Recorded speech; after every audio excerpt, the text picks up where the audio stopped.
Hello and welcome to another bad review. Today we are looking at Batman issue 1 Batman Day Special Edition Direct Market Edition from 2016. This was a free promo they did.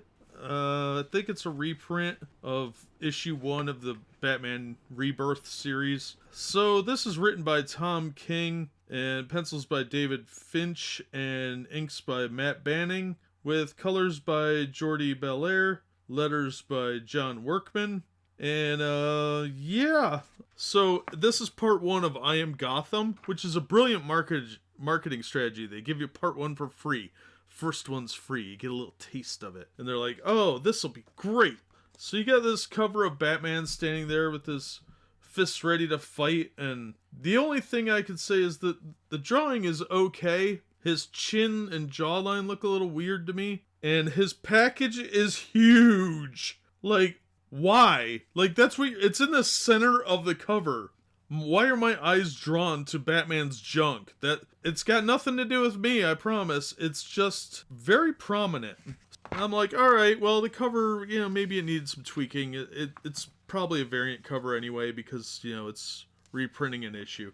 Cool, it's a freebie, I don't care, whatever. I got this in a big comic collection that I bought recently, so I'm like, no big deal. Not something I probably would have picked it up because it was free, but I haven't seen a whole lot of new comics that really appeal to me lately in the last 10 years or so, so I've been out of the game for a while. So I'm flipping through it, reading it.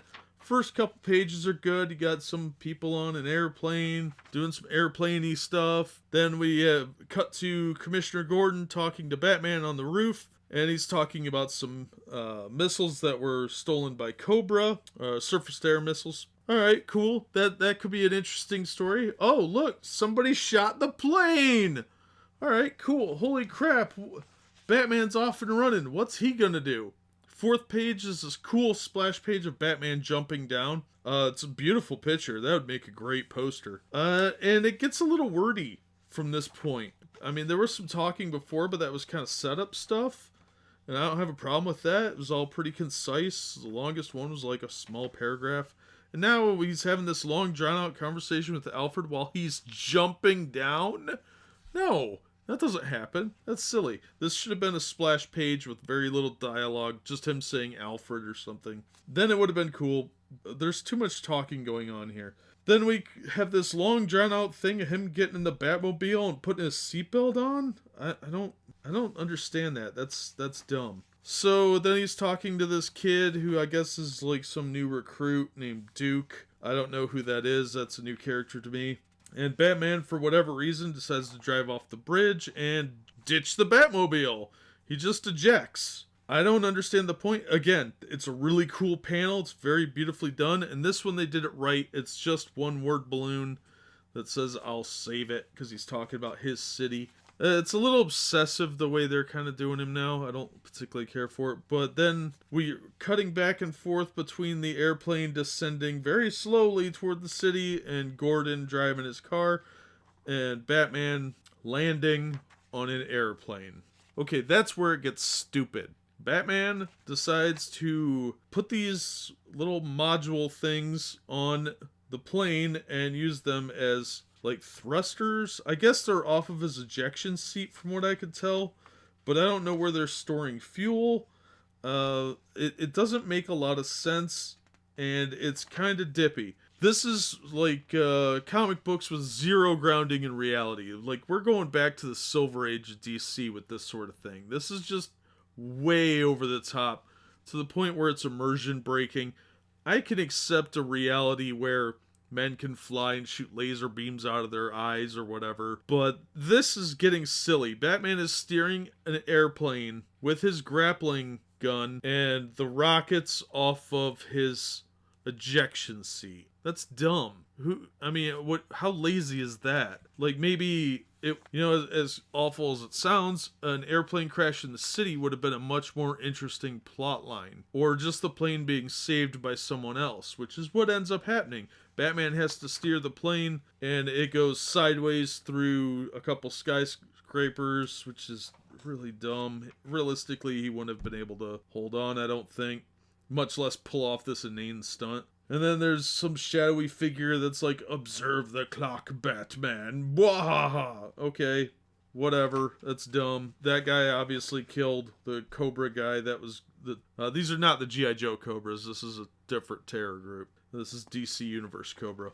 Okay, yeah, whatever. That guy killed them. Okay, fine. And then Batman's like, is this a good way to die? And Alfred's talking to him the whole time. A conversation that realistically shouldn't have happened. It would have worked better as a silent sequence of events with Alfred watching what's happening on like a TV screen, worried about his proxy son, and Batman fighting tooth and nail to keep steering if you're going to go with this ridiculousness. Of course, right before it splashes into the water, somebody pulls the plane up and he's like, Clark? No, it's two people we've never seen before. One introduces himself as Gotham and he says, and this is Gotham Girl. And she's wearing a skirt for some reason.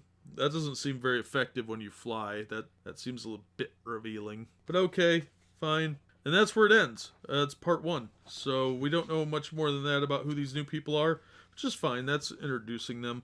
But the whole premise of Batman saving this plane with his the ejection seat boosters, I guess that's what they are, because that's what it looks like he takes them off of, is the bottom of his booster seat. That's stupid. That is just a dumb premise. I'm shocked that got approved because it's so ludicrous, so over the top. They've been trying to ground the characters more in reality, and this totally diverts from that. So Tom King, I think, maybe had some ideas like introducing these new characters and he needed something to come up with, but maybe Batman could have failed and been unable to stop something like this, and these guys swoop in and do it, and maybe have a little bit more introduction of them, or he's trying to figure out who they are and do more of that in the first part. But I think they were trying to find a way to milk it for graphic novel length, or trade paperback length rather. So I'm a little disappointed with that. So I'm kind of disappointed with Tom King's take here. I think it was a bit silly. Pencils, inks, and colors were great. There is some beautiful art in this issue.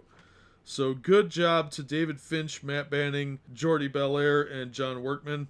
They all did great. The letters look great. Everything's well placed for the word balloons. Nothing annoyingly placed as far as I could see.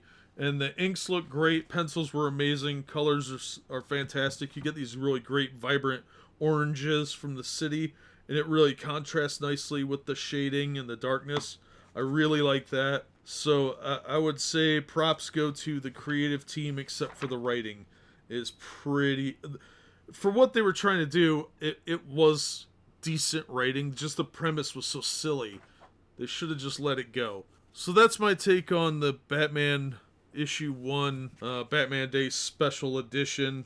That's a lot to say. I don't know. I think that's... if I was a little kid, maybe they were aiming for a younger audience with this one. I don't know. I don't see it. It just... it's kind of terrible. But, you know, Batman seems to be kind of in character. Commissioner Gordon seems okay. So characterization seemed fine. It was just the premise was just so dumb.